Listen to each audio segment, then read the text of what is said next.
அடுத்த முறை ஆட்சி அமைத்தா தாவேக்காங்கிற கட்சியை காணாம போயிரும் அப்படிங்கிற டோன்ல ஆர்பி உதயகுமார் பேசுறாரு. அது எப்படி அழிப்பாங்க? சரி, விஜயா பார்த்து ரஜினி மாதிரி பேக் அடிச்சு ஏதோ ஒரு காரணத்தை சொல்லி ஒதுங்கினா, இல்ல விஜயா தேர்தலுக்கு பிறகு எனக்கு இந்த தேர்தல் அரசியல் சரியா வராது, நான் பெரிய கட்சியோட சேர்ந்துடுறேன், கமலஹாசன் மாதிரி ஒரு எம்பி சீட்டு, அப்படி முடிவு எடுத்தா தாங்க. அது வரைக்கும் விஜய் கட்சிங்கிறது இருக்கத்தான் செய்யும். ஆச்சி ராயல் குலோப் ஜாமுன் பேக்ஸ், ஒன்று வாங்கினால் ஒன்று இலவசம். No compromise. உங்க சைடுலயும் எங்க சைடுலயும். It's a GT promise.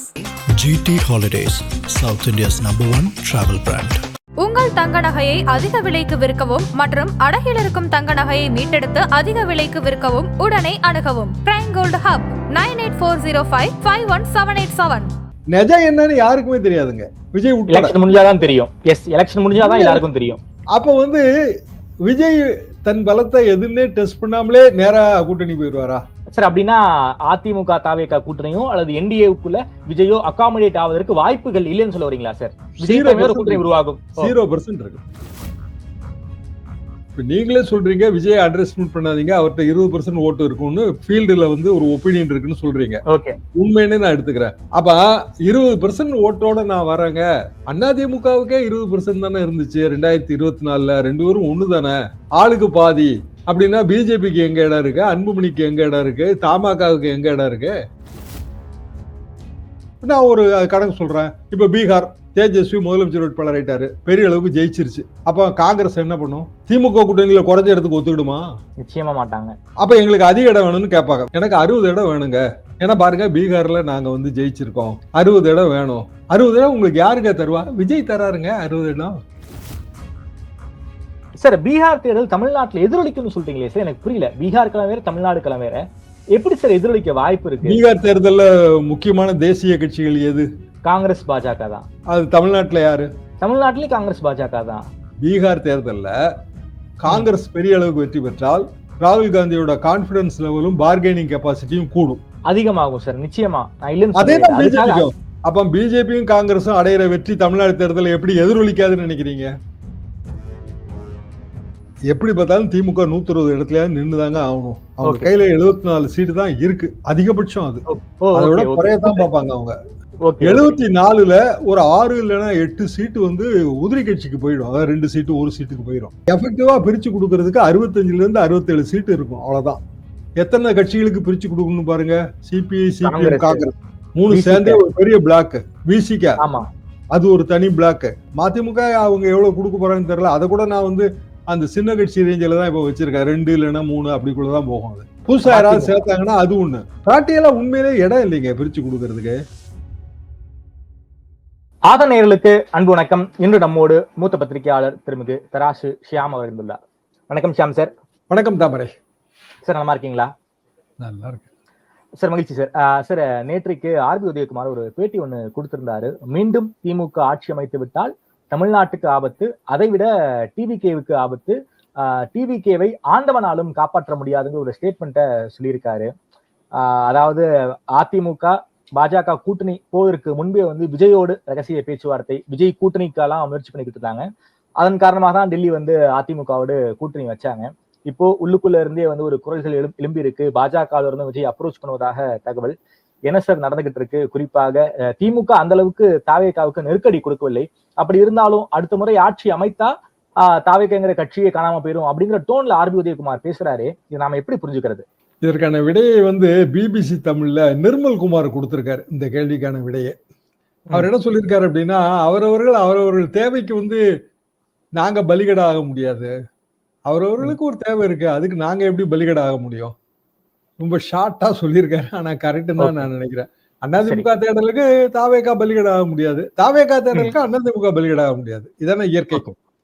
அப்ப என்ன நடக்கும் என்பதற்கான எனது யூகம் வருட அனுபவத்துல இன்றைய தேதிக்கு பீகார்ல தேர்தல் நடக்குது அப்படின்னா எதிரணியில முதலமைச்சர் வேட்பாளர் கிடையாது. அதாவது என்டிஏ கூட்டணியில ஆப்போசிட்டான இந்தியா கூட்டணியில முதலமைச்சர் வேட்பாளர் இருப்பாரு. இப்ப அதே சிச்சுவேஷனை அப்படியே இங்க டிரான்ஸ்லேட் பண்ணி பாருங்க. முதலமைச்சர் வேட்பாளர் என்பது 67ல மட்டும்தான் நமக்கு கிடையாதுங்க. அண்ணா காலத்துல அதுக்கு பிறகு எப்போதுமே முதலமைச்சர் வேட்பாளர்கள் இருந்திருக்காங்க. அறிவிக்காட்டாலும் ஜெயலலிதா தான் முதலமைச்சர் வேட்பாளர், எம்ஜிஆர் தான் முதலமைச்சர் வேட்பாளர், கலைஞர் தான் முதலமைச்சர் வேட்பாளர், ஸ்டாலின் தான். இது எல்லாருக்கும் தெரியும். அப்போ முதலமைச்சர் வேட்பாளருங்கிறது ஒரு முகம். அந்த முகத்துக்கு நீங்க ஓட்டு போடுறீங்க. உங்க எம்எல்ஏவை தான் நீங்க தேர்ந்தெடுக்கிறீங்க. ஆனா உங்க எம்எல்ஏ மூலமா மறைமுகமா நீங்க ஸ்டாலினுக்கு ஓட்டு போடுறீங்க, இல்லைன்னா எடப்பாடி பழனிசாமிக்கு ஓட்டு போடுறீங்க. அப்போ இந்த இடத்துல 2026 தேர்தலுக்கு முதலமைச்சர் வேட்பாளருங்கிறது ரொம்ப முக்கியம். ஆமா. காரணம் என்னன்னா கட்சிக்கார அப்பதான் வேலை பார்ப்பான். அப்ப தாவேகாவை பொறுத்த வரைக்கும் ஸ்டாண்டை அவங்க கிளியரா சொல்லிட்டாங்க, விஜய் தான் முதலமைச்சர் வேட்பாளர். இதை ஏத்துக்கிட்டு யார் வேணாலும் எங்க கூட்டணிக்கு வரலாம், எங்களுக்கு தனி மெஜாரிட்டி கிடைச்சாலும் நாங்க ஆட்சியில அதிகாரத்துல அவங்களுக்கு உரிய இடம் கொடுப்போம். இது விக்கிரவாண்டி கூட்டத்துல இருந்து சொன்ன விஷயம் தொடர்ந்து சொல்லிட்டே வராங்க. இப்படியான ஒரு அஷூரன்ஸ் அதிமுக கூட்டணியில கிடையாது. இன்னும் சொல்ல போனால் அமித்ஷாவே இன்னும் முதலமைச்சர் வேட்பாளர்ல கன்ஃபியூஷன்ல இருக்காரு. ஏன்னா பீகார்லயும் அதே கன்ஃபியூஷன் தான். நிதிஷ்குமார் சிட்டிங் சிஎம்ங்க, விஜய் சிட்டிங் சிஎம் கிடையாது. சார், அமித்ஷா குழப்பத்துல இருந்தாலும் தமிழ்நாடு பாஜக நயினாரா இருக்கட்டும், அண்ணாமலையா இருக்கட்டும், எடப்பாடி பழனிசாமியை முதல்வர் வேட்பாளர் தான் நம்முடைய முதல் கடமை, நம்முடைய முதல் கனவுன்னு 2 பேருமே முறையில பேசியிருக்காங்க. அமித்ஷா வேணா குழப்பத்துல இருக்கலாம், ஆனா தமிழ்நாடு பாஜக எடப்பாடி தான் சிஎம் வேட்பாளர், சிஎம் கேண்டிடேட்ங்கிறதுல ரொம்ப தெளிவா இருக்காங்களே சார்.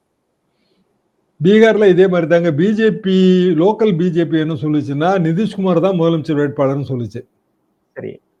ஆனா அமித்ஷா இல்லன்ட்டாரு. இன்றைய தேதி வரைக்கும் அது இல்லன்னு தான் இருக்கு. நிதிஷ்குமார் கேம்பே குழப்பம்தான். அவங்களுக்கு ரொம்ப அவங்க பொறுமை பார்த்தாங்க, உரிமை பார்த்தாங்க, அங்க ஒன்னும் வேலைக்கே ஆவல. இப்ப முதல்கட்ட தேர்தலே இன்னும் நவம்பர் மாதம் வந்தா முதல்கட்ட தேர்தலே முடிஞ்சு போயிடும். எதிரணி குழப்பத்துல இருந்து, இந்தியா கூட்டணி பெரிய குழப்பத்துல இருந்ததுங்க. தொகுதி பங்கீடே அறிவிக்க முடியாம இருந்தாங்க. இப்போ ஏதோ முதல் வேலையா முதலமைச்சர் வேட்பாளர் அறிவிச்சிருவோம்னு அறிவிக்கிறாங்க. அப்போ லோக்கலான ஒரு கேண்டிடேட்டுக்கு ஓட்டு போடுறது என்பது ஈஸிங்க. நரேந்திர மோடிக்கு ஓட்டு போடுவதை விட தேஜஸ்விக்கு ஓட்டு போடுவது என்பது சாய்ஸ் ஈஸியா இருக்கும். யார் ஜெயிப்பாங்கன்னா இப்ப நம்ம எதுவும் சொல்லல. பிஜேபி ஜெயிக்குமா இல்லைன்னா இவங்க ஜெயிப்போம், இந்தியா கூட்டணி ஜெயிக்குமான்னு பீகார்ல அப்படியான ஒரு பந்தயத்துக்கோ இல்ல யூகத்துக்கோ நான் போகல. ஆனா முதலமைச்சர் வேட்பாளர் என்பவர் முக்கியம் இல்லையா? இந்த கேள்விதான் நான் விட காண முயற்சிக்கிறேன். நிச்சயமா முக்கியம், நிச்சயமா முக்கியம். ஏன்னா தமிழ்நாடு என்பது தேஜஸ்விக்கு ஓட்டு போடாதுல்ல, ராகுல் காந்திக்கே ஓட்டு போடாதுல்ல. ஆமா. அப்போ ஆனா இங்க லோக்கலா ஓட்டு போடுவோம். ஸ்டாலினுக்கோ யாருக்கோ, யார் லோக்கலா இருந்தாலும் எடப்பாடி பழனிசாமிக்கே. அப்ப 75 எம்எல்ஏ போன தேர்தலில் ஜெயிச்சாங்க அதிமுக. எடப்பாடி பழனிசாமி முதலமைச்சர் வேட்பாளர் தானே ஓட்டு போட்டாங்க. எடப்பாடி பழனிசாமி எதிர்கட்சி தலைவர்னா ஓட்டு போட்டாங்க இல்ல. அப்புறம் தேர்தல் ரிசல்ட்டுக்கு பிறகுதான் எதிர்கட்சி தலைவரா இல்ல முதலமைச்சராக முடிவு பண்ண முடியும். ஆனா தேர்தலுக்கு முன்னாடி நம்ம சொல்ல வேண்டியது இருக்கு. அப்படின்னா விஜய் கட்சிக்கு விஜய் முதலமைச்சர் வேட்பாளர், விஜய் கூட்டணிக்கு விஜய் முதலமைச்சர் வேட்பாளர், அல்லது விஜய ஒரு கூட்டணிக்கு நீங்க கூப்பிட்டீங்கன்னாலும் அவர் தான் முதலமைச்சர் வேட்பாளர். அதுக்கு உதயகுமார் அதுக்கு என்ன கருத்து வைக்காருன்னா, நீங்க பவன் கல்யாணம் பாருங்க, அவரு துணை முதலமைச்சரா தானே ஆனாரு நாயுடு கூட்டணியில. அப்படின்னா அது பொருந்தாத உதாரணம். ஏன்னா பவன் கல்யாணம் முதல் தேர்தல்ல அவர் தனியா தான் போட்டி போட்டாரு. 2வது தேர்தலில் பிஜேபி தலையிட்டு அந்த கூட்டணியை உருவாக்கியது. ஆமா. நாயுடுக்கு மெஜாரிட்டி இருந்தும் அவர் பவன் கல்யாணம் துணை முதல்வர் ஆக்கினாரு. இங்க அப்படியான ஒரு எக்ஸாம்பிள ஃபாலோ பண்ண அதிமுக தயார் கிடையாது. அப்போ விஜய் உதாரணமா இப்போ விஜயகாந்த் சினிமா ஸ்டார், அரசியல் கட்சி தொடங்கினாரு, 2 பேருக்கும் மாற்றுன்னு சொன்னாரு. அவர் 2006 சட்டமன்ற தேர்தலுக்கு பிறகு 2011 சட்டமன்ற தேர்தல், 2வது சட்டமன்ற தேர்தலாம் அவர் கூட்டணி வச்சாரு. நடுவில் ஒரு தேர்தலில் அவருக்கான ஓட்டு சதவீதத்தை அவர் காட்டினார், உயர்த்தி காட்டினார் 10%.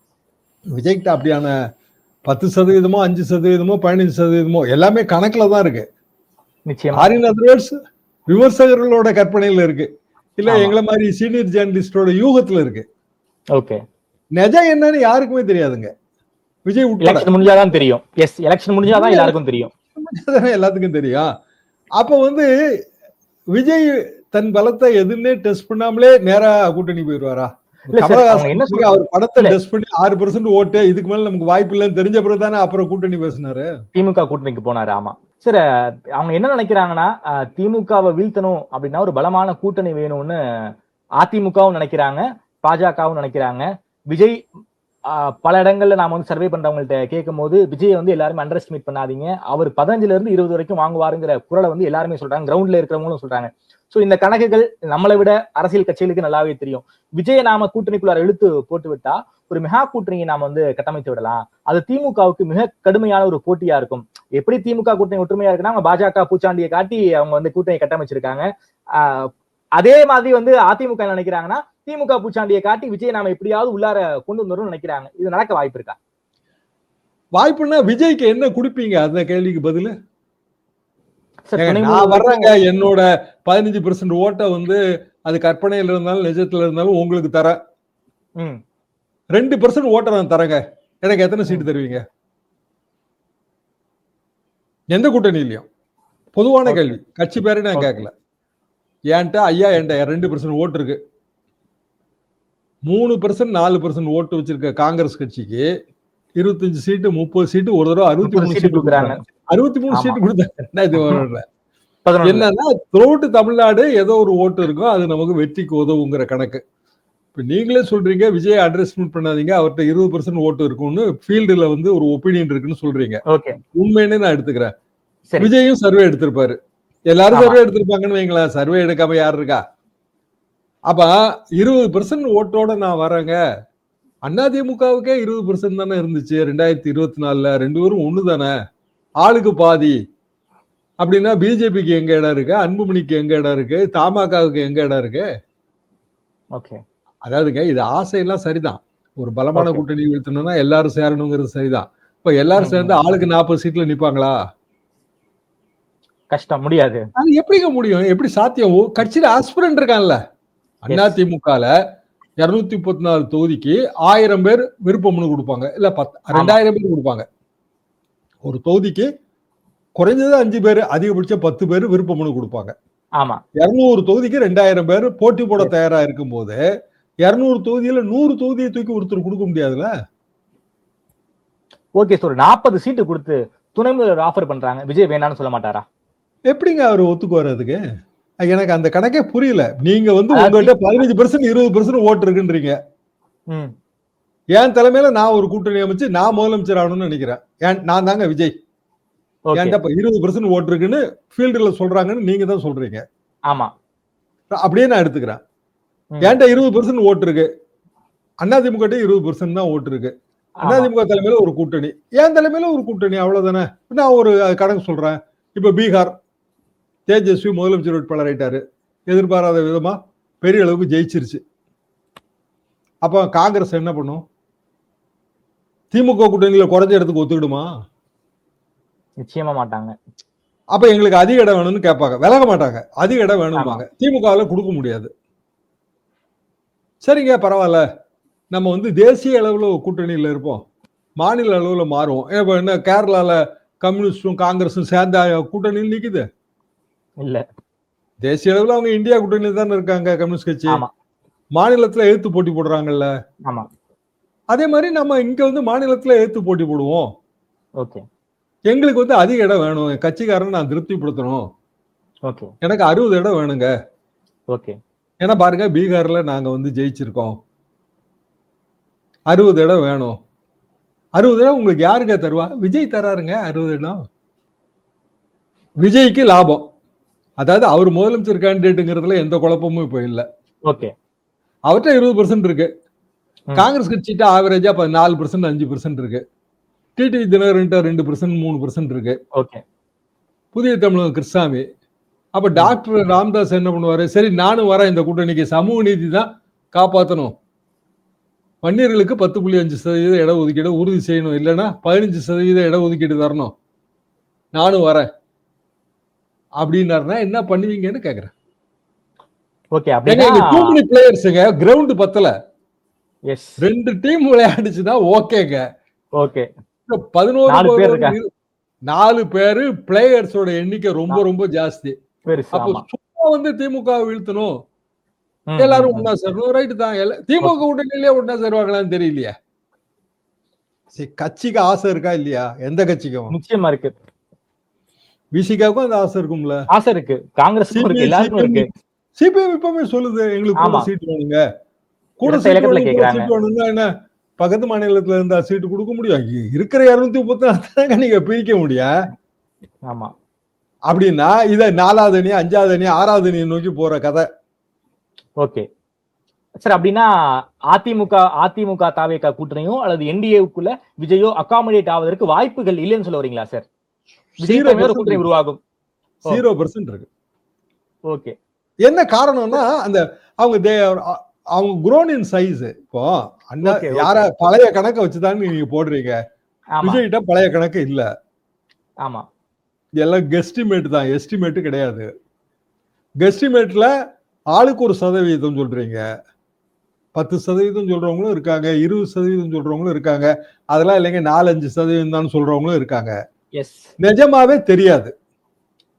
ஆனா எந்த ஒரு தலைவரும் தனக்கு அதிக ஓட்டு இருக்குன்னு தானே நினைப்பாரு. நிச்சயமா விஜய் அதுக்கு விதிவிலக்கா இருக்க முடியாதுல்ல. அப்ப நீங்க எல்லாம் சொல்ற பெர்சன்டேஜ்ல ஹையஸ்ட் பெர்சன்டேஜ் தான் விஜய் எடுத்துக்குவாரு. ஓகே, லோயஸ்ட் பெர்சன்டேஜ் வந்து அவரை கூட்டணிக்கு இழுக்கணும்னு நினைக்கிறவங்க, உங்களுக்கு 5% தாங்க இருக்கு, நாங்க சர்வே எடுத்துட்டோம், நீங்க வாங்க 5% வச்சுட்டு உங்களுக்கு துணை முதலமைச்சர் தரோங்க அப்படின்னா அதுக்கு சரின்னு சொல்லுவாரு அவரு. அப்ப இது என்ன கணக்கு? என்ன கணக்குன்னா சரி வரட்டும் அப்படிங்கிற ஒரு தேர்தல். அதான் நிர்மல்குமார் சொல்றாரு, உங்க ஆசைக்கு நாங்க எப்படிங்க பலிகடா ஆக முடியும்ன்றாரு. ஓகே, விஜய்க்கு அதிமுக தரப்பு தூண்டில் போட்டு பாக்குறாங்க, விஜய் சிக்காம இருக்காரு. சரி, விஜய் தலைமையில கூட்டணி உருவாகுமா? ஏன்னா வந்து டிடிவி தினகரன் விஜய்க்கு வந்து ஹைப் கொடுத்து பேசுறாரு. அண்ணாமலை அவர்கள் என்ன முடிவு எடுக்க போறாருன்னு தெரியல. நயினார் பிறநாள் அன்னைக்கு நெல்லையில அவர் பேர்ல ஒரு ரசிகர் மன்றம், அதை எதிர்த்தெல்லாம் அதெல்லாம் பண்ணக்கூடாதுன்னு அண்ணாமலை வந்து ஒரு ட்வீட்லாம் போட்டிருக்காரு. உள்ளுக்குள்ள நாம விசாரிக்கும் போது பல விஷயங்கள் வெளியே வருது. அவருக்கு அந்த மைண்ட் செட்லாம் இருக்கு, ஆசை இருக்கு, கட்சிக்குள்ளார வந்து பெருசாக ரெகனைசேஷன் இல்லைங்கிற விஷயங்கள்லாம் சொல்றாங்க. இது ஒரு கூட்டணியாக முகிழ்க்க வாய்ப்பு இருக்குமா சார்? அண்ணாமலை வெளியில வந்து விஜய் காங்கிரஸ் கூட்டணியில சேர்ந்தாருன்னா என்ன ஆகுங்க? சரி, காங்கிரஸே விட்டுருக்கங்க, பிஜேபியோடய இருக்கு, இது திமுகவோடய இருக்கு, அந்த கற்பனை கூட நம்ம போக வேண்டாம். அண்ணாமலை வெளியில வர்றாரு, விஜய் அன்னைக்கு போறாரு.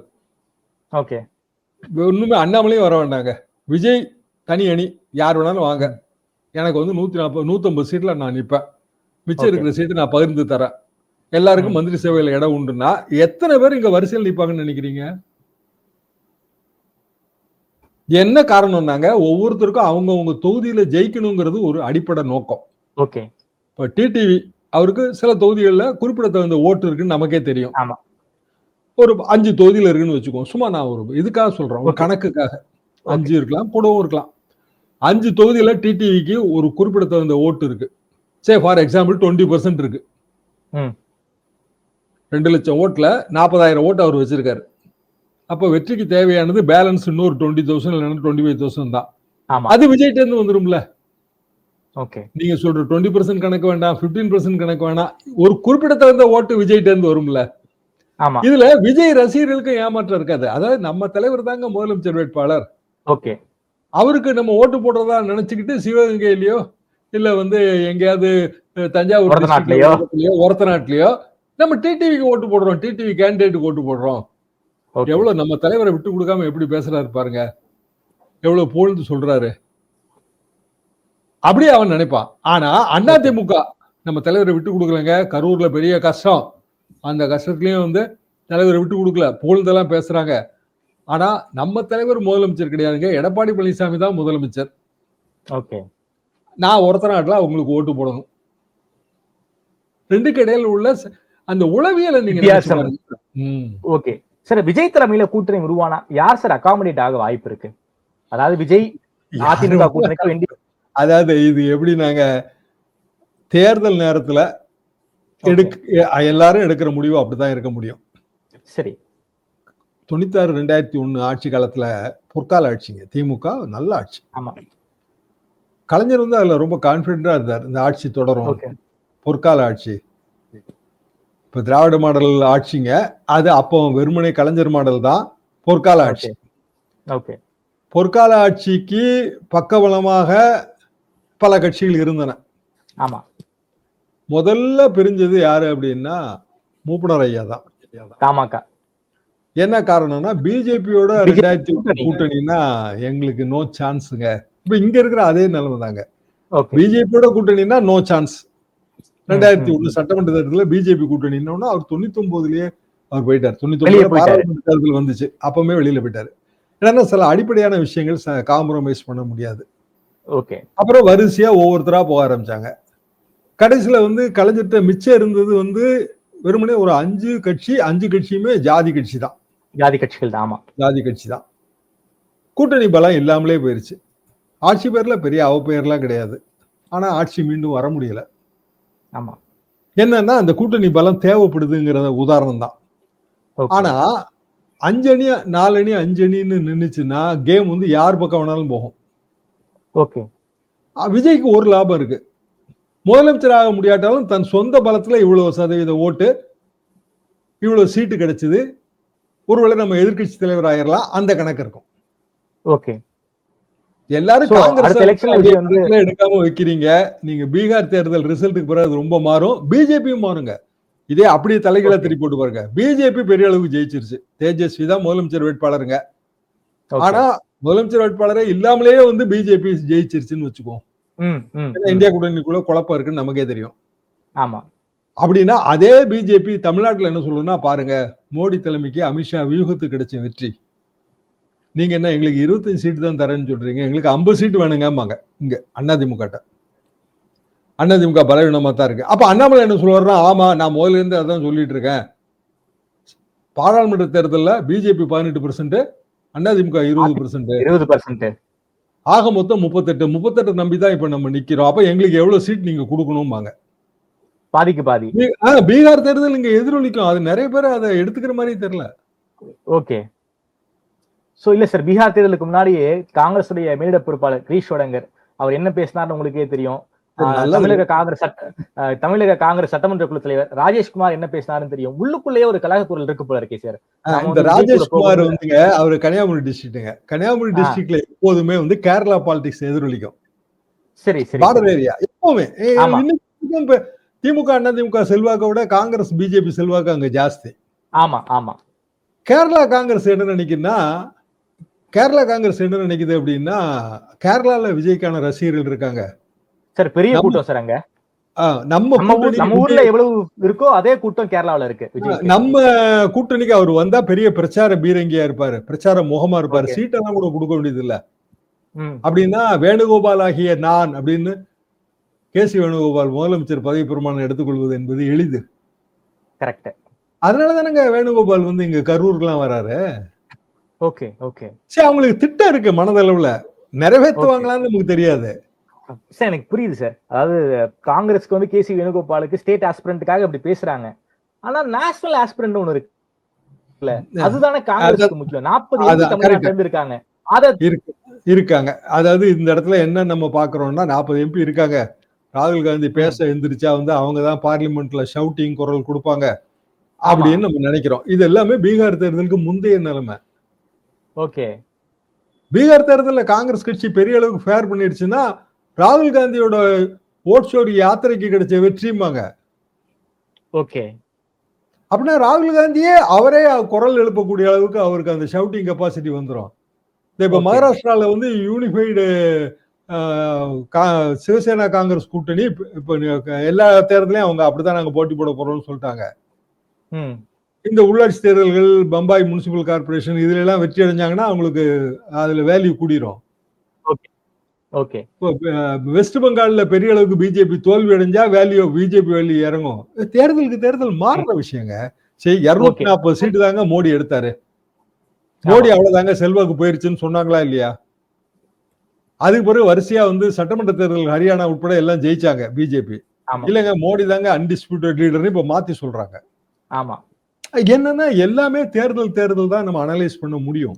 Okay sir. பீகார் தேர்தல் தமிழ்நாட்டுல எதிரொலிக்கும்னு சொல்றீங்களே சார், எனக்கு புரியல. பீகார் கிளம் வேற, தமிழ்நாடு கிளம் வேற, எப்படி சார் எதிரொலிக்க வாய்ப்பு இருக்கு? பீகார் தேர்தல்ல முக்கியமான தேசிய கட்சிகள் எது? காங்கிரஸ் பாஜக தான். அது தமிழ்நாட்டுல யாரு? தமிழ்நாட்டிலயும் காங்கிரஸ் பாஜக தான். தேஜஸ்வி தமிழ்நாட்டுல இருக்காரா?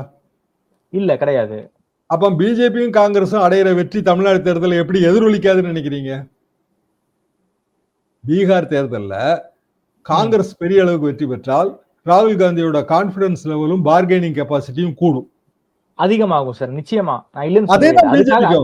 அமித்ஷா நிச்சயமா குடும்பம் 60-50 சீட்டு கொடுக்க வேண்டிய இடத்துல அதிமுகவும் திமுகவும் இருக்க மாட்டாங்களே.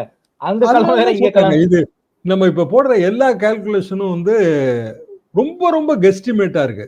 அதாவது விஜய்னு ஒரு பிளேயர் வந்து கரூர்னு ஒரு மோசமான சம்பவம் நடந்ததுனால இவ்வளவு மாத்தி மாத்தி இந்த கணக்குகள் போடப்படுகின்றன. Okay okay. கரூர் சம்பவமே நடக்கலையா? தமிழ்நாடு அரசியல கரூருக்கு முன் கரூருக்கு பின்னு ரெண்டா பிரிக்கணும் போல இருக்கே சார். கரூருக்கு முன் கரூர் பின் ரெண்டா பிரிக்கணும். இப்ப கரூரே நடக்கல அப்படி வச்சுக்கோ. விஜய் வந்து எல்லா சனிக்கிழமையும் இப்ப டூர் வந்திருப்பாரு. ஆமா நிச்சயமா. எவி இருக்கும்ல, கூடி இருக்கும்ல, அதே தானே. ஆமா. கரூர்ல பார்த்த கூட்டம் வரிசையா அடுத்தடுத்த ஊர்களுக்கு வருதுன்னு வச்சுக்கங்க. இந்த அனுபவத்தை வச்சு அவங்க ஓரளவுக்கு கரெக்ட் பண்ணி கொண்டு போயிட்டே இருக்காங்க. Okay okay. அப்பவும் நீங்க விஜய்க்கு வந்து 20% இருக்குதாங்க சொல்லுவீங்க. அதைத்தான் நான் சொல்றேன். Okay sir. சார் அப்ப திமுக கூட்டணி நோக்கி போகணும்னு நினைக்கிறேன் சார். அவங்களுக்கும் ஆசை இருக்கு. கடந்த முறை பாஜகவை காட்டி நீங்க வந்து 6 சீட்டு நீங்க குறைச்சிட்டீங்க. இந்த தடவை பாஜக பூச்சாண்டியை வச்சு எங்களை மிரட்ட முடியாதுங்கிற டோன்ல அவங்களுமே பேச ஆரம்பிச்சிட்டாங்க. இதுல எதுவும் சிக்கல் வருமா? சீட் ஷேரிங்ல எதுவும் சிக்கல் வருமா சார் திமுகவுக்கு? எப்படி பார்த்தாலும் திமுக 120 இடத்துல நின்றுதாங்க ஆகணும். அவங்க கையில 74 சீட்டு தான் இருக்கு, அதிகபட்சம். அது அதோட குறையத்தான் பார்ப்பாங்க அவங்க. 74ல ஒரு 6 இல்லைன்னா 8 சீட்டு வந்து உதிரி கட்சிக்கு போயிடும். அதாவது 2 சீட்டு 1 சீட்டுக்கு போயிடும். ஆமா ஆமா ஆமா. எஃபெக்டிவா பிரிச்சு கொடுக்கறதுக்கு 65ல இருந்து 67 சீட்டு இருக்கும், அவ்வளவுதான். ஓகே. 65ல இருந்து 67 சீட்டை எத்தனை கட்சிகளுக்கு பிரிச்சு கொடுக்கணும் பாருங்க. சிபிஐ, சிபிஎம், காங்கிரஸ் 3 சேர்ந்தே ஒரு பெரிய பிளாக். விசிக அது ஒரு தனி பிளாக். புதுசா யாராவது சேர்த்தாங்கன்னா அது ஒண்ணு. மதிமுக அவங்க எவ்வளவு கொடுக்க போறாங்கன்னு தெரியல. அதை கூட நான் வந்து அந்த சின்ன கட்சி ரேஞ்சில தான் இப்ப வச்சிருக்கேன். 2 இல்லைன்னா 3 அப்படிக்குள்ளதான் போகும் அது. Okay okay. காட்டியெல்லாம் உண்மையிலே இடம் இல்லைங்க பிரிச்சு கொடுக்கறதுக்கு. சார் உதிரி கட்சிகளே ஒரு பெரிய அளவுல இருக்காங்க சார். நானே ஒரு லிஸ்ட் போறேன் சார். இப்போ வந்து கருணாசு திமுகவுக்கு ஆதரவா பேசுறாரு, அன்சாரி திமுகவுக்கு ஆதரவா பேசுறாரு, வேல்முருகன் இருக்காரு. அதுக்கப்புறம் வந்து தேமுதிக மறந்தே போறோம். எஸ் ஆமா. பிரேமலதா வந்து விஜயகாந்த் பிறகு புதிய பொதுச் செயலாளர். Yes sir. அதுக்கான தனி மனித புகழ் இருக்குல்ல, அது விஜயோட ஜாஸ்தி. எப்படின்னா அவர் சினிமாவெல்லாம் விட்டு அரசியல்லே வந்து அவருக்கு சறுக்கெல்லாம் ஏற்பட்ட பிறகும் அவரோட இறுதி ஊர்வலத்துல கலந்து கொண்டவங்க எவ்வளவு பேரு? ஆமா ஆமா. அது எப்பவுமே ஒரு மனிதனோட புகழ வந்துங்க அந்த இறுதி ஊர்வலத்துல எத்தனை பேர் வந்தாங்கிறத வச்சுதான் அளக்கவே முடியும். விஜயகாந்த் ரீச் ரொம்ப அதிகங்க. அரசியல் ரீதியா ஒரு சில பிழைப்பட முடிவுகள் எடுத்தாரு, அதனால சரியா வரல, அவ்வளவுதான். உடம்பும் சரியில்லாம போயிருச்சு. சார் உதிரி கட்சிகள் லிஸ்டே ஒரு பெரிய லிஸ்டா இருக்கே சார். இவங்க அகாமடேட் பண்ணுவாங்கங்கிறது ஒரு பெரிய சந்தேகமா இருக்கு. ஆதித்தமிழ் கட்சி இருக்கு, ஒரு சீட்டு 2 சீட்டு கொடுக்கற கட்சியே நிறைய இருக்கு திமுக கிட்ட நிறைய இருக்கு. அவங்கள அதிகபட்சமா என்ன பண்ணலாம் அப்படின்னா ராஜ்யசபா சீட் கொடுக்குறேன்னு சொல்லலாம். ஆனா ராஜ்யசபா சீட்டு 6-7 எம்பி ஜெயிக்கிற நிலைமையில இருந்தா தான், அதாவது ஒரு 5-6% ஓட்டாவது இருக்கணும் கமலஹாசன் மாதிரி. அப்பதான் ஒரு ராஜ்யசபா சீட்டு கொடுக்க முடியும். அப்படியான வலிமையும் சின்ன சின்ன கட்சிகளுக்கு இல்ல. ஆமா. அப்போ திமுக கூட்டணியில இருந்து யாராவது ஒருத்தங்க இல்ல 2 பேரு வெளியில போனா தான் மத்தவங்களுக்கு அகாமடேஷன் கிடைக்கும். தேமுதிகவுக்கு அப்பதான் கிடைக்கும். திமுக கூட்டணி இப்படியே தொடருதுன்னு வைங்க, தொகுதி பங்கீடே சிக்கலா இருக்கும். ஓகே. எல்லா தலைவர்களும் அந்த கடைசி நேரத்துல கோவிச்சுட்டு வெளியில போவாங்க. ஓகே. இல்ல ஜெயலலிதா எடுத்த முடிவை எல்லாரும் துணிச்சலா எடுக்கணுங்க. கடைசி நேர நிர்பந்தங்களால, ஆமா, கடைசி நேர நிர்பந்தங்களால சலிச்சதுனாலதான் அவங்க அந்த முடிவை எடுத்தாங்க. ஓகே ஓகே புரியுது. சின்ன சின்ன கட்சியெல்லாம் நம்மள மிரட்டுதுங்க, வேண்டாம், யார் வேணாலும் வாங்க, ரெட்டை இலையில நில்லுங்க, சோலி முடிஞ்சது. அதுல அப்படியான முடிவை அதிமுகவும் எடுக்கணும், திமுகவும் எடுக்கணும். சார் இப்ப எடுக்க முடியாது. ஏன்னா வந்து அப்படி வந்து கடந்த தேர்தல் எடுத்த முடிவின் காரணமா தான் அந்த கட்சிக்கான அங்கீகாரமே போயிடுச்சு. அதையுமே அவங்க யோசிக்க வேண்டிய கட்டாயத்துக்கு இந்த உதிரி கட்சிகள் வந்திருக்காங்க. அப்படின்னா நீங்க வந்து பிராக்டிகலா தனியா நின்று உங்களால முடிஞ்சா ஒரு தொகுதியில ஜெயிச்சுங்க, அவ்வளவுதான். ஓகே. நாங்க ஒரு தொகுதி கொடுக்கணும், ஏன் அந்த தொகுதியில உங்களுக்கு செல்வாக்கு இருக்குன்னு தான். அதை தாண்டி உங்களுக்கு வேற தொகுதியில செல்வாக்கு இல்ல, அப்ப நீங்களே தனியா நின்று ஜெயிச்சுக்கங்க, அவ்வளவுதான். வேற என்ன பண்றோம்? உங்க கட்சி அங்கீகாரத்தையும் நீங்களே காப்பாத்திக்கங்க. ஓகே. சரி, இதுல அடிப்படையில என்னன்னாங்க, நீங்க சொல்ற மாதிரி ஒரு பூச்சாண்டி அரசியல், பிஜேபி பூச்சாண்டி காட்டுறது, திமுக பூச்சாண்டி அது இருக்கு. ஆனா கட்சின்னு நம்ம ஒண்ணு வச்சிருக்கும் போதுங்க அந்த கட்சியை காப்பாத்தணுங்கிறது நம்ம தேவையாயிருதுல்ல. ஓகே. 2% 3% எனக்கு ஒரு கட்சி, அதுக்கு நம்பி கட்சிக்காரங்க நான் வந்து ரயில்வே ஸ்டேஷன்லயோ ஏர்போர்ட்லயோ போய் இறங்கினேன்னா எனக்கு மாலை போட்டு வரவேற்கிறதுக்கு 10 பேரு, அவனை நான் மெயின்டைன் பண்ணணும் அடுத்த 5 வருஷத்துக்கு. எனக்கான கஷ்டங்களை நீங்க நினைச்சு பாருங்கன்ற. ஓகே சார், புரியுது சார். சார் குறிப்பாக இப்போ வந்து எல்லாருமே விஜய் பத்தி தான் டிபேட், விஜய் பத்தி தான் இன்டர்வியூஸ் நிறைய போய்கிட்டு இருக்கு. இதை உள்ளூரை விஜய் ரசிக்கிறாரு போல இருக்கே சார். கண்டிப்பாங்க. நான் நேத்தே புதிய தலைமுறையில சொன்னேன், விஜய் உள்ளூரை ரசிக்கிறாருங்க. இதை என்ன காரணம்னா ஒரு சினிமா ஸ்டார் மைண்ட் செட்டு தான். நமக்கு பெரிய டிமாண்ட் இருக்கு, கால் ஷீட் கேட்டு எல்லாரும் கையூல நிக்கிறாங்க, படம்னு ஒண்ணு வெளியிட்டோம்னா 4 நாள்லயே வந்து செலவு பூரா எடுத்துடலாம் அப்படிங்கறத எல்லா சினிமா ஸ்டாரும் விரும்பத்தானே செய்வாங்க. ஏவிஎம் ராஜன் பெரிய ஸ்டாருங்க எங்க காலத்துல. ஏவிஎம் ராஜனுக்கு தில்லானாமோனமல்ல சிவாஜியோட நடிப்பாரு. காலேஜ் முத்தமிழ் விழாவுக்கு அவர் தான் கூப்பிட்டோம். காலேஜ் முத்தமிழ் விழா 1970-71. அவ்வளவு பெரிய ஸ்டார். பிளைட் சார்ஜ் எல்லாம் கொடுத்து எப்படிங்க கொடுக்க முடியும் காலேஜ்ல ஸ்டூடெண்ட் படி, ஆனா நாங்க கொடுத்தோம். அப்படியான ஸ்டாரு. ஒரு 10-15 வருஷம் கழிச்சு ராஜபாளையம் ரயில்வே ஸ்டேஷன்ல தனியா உட்கார்ந்து இருந்தாரு. தனியா வேல்யூ போயிருச்சு. எம்ஜிஆரே அது எழுதியிருப்பாருங்க இதுல, அவரோட சுயசரிதை நானியன் பிறந்தேன்ல, வேற ஒரு அவர் காலகட்ட ஸ்டார் ஒருத்தர் அவரோட சேர்ந்து சினிமா பார்க்க போயிட்டு சினிமா விட்டு வெளியில வர அந்த அவரை கூட்டிட்டு வர முடியலங்க, அவ்வளவு ரசிகர்கள் சூழ்ந்துட்டாங்க, நான் தான் அவருக்கு பாதுகாப்பு கொடுத்தேன். 10 வருஷம் கழிச்சு பார்த்தா நான் அதே மாதிரியான ஒரு சினிமாவுக்கு போறேன், அவர் என் கூட வராரு, எனக்கு பாதுகாப்பு கொடுக்க முடியலன்னா அவர் எனக்கு பாதுகாப்பு கொடுத்தாரு. அதான் வாழ்க்கை. ஓகே, அனுபவபூர்வமான விஷயங்களை தெரிஞ்சுக்கணும்னா 2 சுயசரிதைகளை அரசியல் ரீதியாக சிந்திக்கிற எல்லாரும் படிக்கணும். ஒண்ணு கலைஞரோட நெஞ்சுக்கு நீதி, 2வது எம்ஜிஆரோட நானியன் பிறந்தேன். Okay sir. சார் குறிப்பாக விஜய் அரசியலை விட்டு அழிக்க முடியாதுங்கிறீங்களா சார்? அதாவது தொடர்ச்சியா நீடிப்பாருன்னு சொல்ல வரீங்களா? நீடிப்பாருங்க. அதாவது நிறைய பேர் அந்த சந்தேகத்தை, இப்ப உதயகுமாரே அழிச்சிருவாங்க. 2006ல விஜயகாந்த் போட்டி போட்டாரு. அப்ப வந்து திமுக இன்னும் சொல்ல போனா கலைஞரே என்ன சொன்னாருன்னா, யாருடைய ஓட்டு வங்கியை விஜயகாந்த் பிரிப்பார் அப்படின்னு கேள்வி. அது அவருடைய வங்கி கணக்கை தானே அவர் பிரிப்பார்னாரு கலைஞர். திமுக ஆட்சி வந்துருச்சு. அப்போ விஜயகாந்த் எழுத்து போட்டி போடுறாரு. ஆட்சி நடந்துட்டு இருந்தது ஜெயலலிதா ஆட்சி 2001-2006. அப்போ ஜெயலலிதாவோட பி டீம் தான் ஓட்டை பிரிப்பாங்க. அதெல்லாம் இந்த கணக்கு தான். கணக்கு எப்போதும் ஒண்ணுதாங்க, அது மாறுறதே கிடையாது. இதே கணக்கு தான். விஜயகாந்த் வந்த பிறகு வந்து தேர்தல் நிற்கும் போது ஜெயலலிதா அம்மா ஜெயிச்சு வந்தா உங்களை அழிச்சிருவாங்க, 2001-2006 அவங்க ஆட்சி ஜெயிச்சு வந்தா அவ்வளவுதாங்க, அழிஞ்சிருவாங்க, வேண்டாம் பெரிய கட்சி கூட்டணிக்கு வந்துருங்க. அவர் வரல, ஒரே ஒரு சீட்டு ஜெயிச்சாரு. இன்னை வரைக்கும் தேமுதிக இருக்க. யாரு அழிச்சா? சொல்ல போனா கலைஞரே அதுக்கு பிறகு வந்து பழம் நழுவி விட்டது, பாலில் விழ வேண்டியதான் பாக்கின்னு தேமுதிக அழைப்பு விட்டாரு. இன்னைய தேதி வரைக்கும் இருக்கதான் செய்யுது. விஜயகாந்தே வந்து ஒரே ஒரு எம்எல்ஏ தாங்க. 2011 அவர் அதை கூட்டினாரு. அதுக்கு பிறகு அரசியல் ரீதியா சரிவு ஏற்பட்டது, உடல்நல சரிவு ஏற்பட்டது. 25 வருஷம் ஆச்சுங்க. இன்னைய தேதிக்கு 21 வருஷம், 20 வருஷம் தாண்டிட்டோம். 2006க்கும் 2026க்கும் 20 வருஷம். தேமுதிக இருக்கா இல்லையா? இருக்கு. அது எப்படி அழிப்பாங்க? அது எப்படி உதயகுமார் சொல்றாரு? எனக்கு புரியவே இல்லை அது. சரி, விஜயா பார்த்து ரஜினி மாதிரி பேக் அடிச்சு ஏதோ ஒரு காரணத்தை சொல்லி ஒதுங்கினா, சரஞ்சீவி ஒதுங்கின மாதிரி இல்ல, விஜயா வந்து தேர்தலுக்கு பிறகு எனக்கு இந்த தேர்தல் அரசியல் சரியா வராது, நான் வந்து பெரிய கட்சியோட சேர்ந்துடுறேன், கமலஹாசன் மாதிரி ஒரு எம்பி சீட்டு, அப்படி முடிவு எடுத்தா தாங்க. அது வரைக்கும் விஜய் கட்சிங்கிறது இருக்கத்தான் செய்யும். Okay sir. சார் குறிப்பாக ஒரு கிளியர் பிக்சர் எப்போ சார் கிடைக்கும்? டிசம்பர் ஆயிருமா சார்? நவம்பர் டிசம்பர் ஆயிருமா? நவம்பர் வந்து நான் நினைக்கிறேன். அதாவது இந்த ஹேஷியங்கள் எல்லாமே பீகார் தேர்தல் முடிவுக்கு பிறகு ஏதாவது ஒரு திசையில வலுப்பெறும். பிஜேபி திசையிலயோ இல்லைன்னா காங்கிரஸ் திசையிலயோ மேலும் மேலும் இது வலுப்பெறும். ஓகே, தமிழ்நாட்டின் திசை வழியை தீர்மானிக்க போது பீகார் தான். திசை வழியின் போக்கை.